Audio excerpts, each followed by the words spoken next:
ইতিহাসের এমন এক সন্নিক্ষণে উসমানী সালতানাতের সূচনা হয়, যখন মঙ্গলদের আক্রমণে খ্রিস্টান শক্তির দাপটে ইসলামী ভূখণ্ড ছিন্ন ভিন্ন হয়ে পড়ে। সেলজুক সাম্রাজ্যের মতো এত বড় ইসলামিক খেলাফত সংকুচিত হয়ে পড়ে। মুসলিম রাজ্যগুলো একের পর এক ধ্বংসের দ্বারপ্রান্তে। সেই মুহূর্তে আনাতোলিয়ার পশ্চিমে আবির্ভাব হয় এক যাযাবর গোষ্ঠীর, যার নাম কাই গোত্র। তারা ছিল ওগুজ বংশধর। তাদের নেতা ছিলেন সুলেমান শাহ। মঙ্গলদের অত্যাচারে মানুষ অতিষ্ঠ হয়ে পড়ে। সবাই সুলেমান শাহর ছায়াতলে আসতে থাকে। সুলেমান শাহ তার গোত্র নিয়ে নানান জায়গায় ঘুরতে থাকে। সেই সময়ে সেলজুক সাম্রাজ্যের সুলতান প্রথম আলাউদ্দিন কায়কোবাদ কাই বসতিকে কারাগাদার্গের ভূমিতে থাকার অনুমতি দেয় এবং তারা সেখানেই নতুন বসতি স্থাপন করে। তারা সেখানে খুব ভালোভাবেই থাকতে থাকে। সেই সময় সুলতান আলাউদ্দিন কায়কোবাদ সুলেমান শাহর উদ্দেশ্যে একটি পত্র প্রেরণ করে এবং সেখানে বলা হয় মঙ্গলরা সেলজুক সাম্রাজ্যের রাজধানী কোনিয়ায় আক্রমণ করেছে। এই শুনে সুলেমান শাহ চিন্তিত হয়ে পড়ে, কারণ সুলেমান শাহ আলাউদ্দিন কায়কোবাদের অনেক অনুগত ছিল।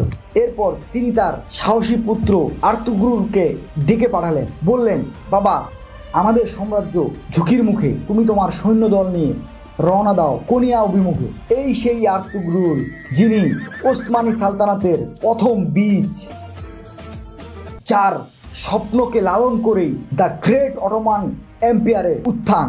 উনি এমন এক বীর যোদ্ধা যার নাম শুনলেই শত্রুপক্ষের ভিত কেঁপে ওঠে। এরপর বাবার আদেশ শুনে আর্তুগ্রুল তার 444 জন সৈন্য নিয়ে কোনিয়া অভিমুখে রওনা দেয়। কোনিয়া পৌঁছে দেখে সেলজুক আর মঙ্গলরা তুমুল যুদ্ধের রণক্ষেত্রে। মঙ্গলের দুর্ধর্ষ বাহিনী সেলজুক বাহিনীকে কোণঠাসা করে ফেলেছে। সেই মুহূর্তেই এন্ট্রি হয় সুলেমান শাহ ছেড়ে আর্তুগ্রুল গাজী।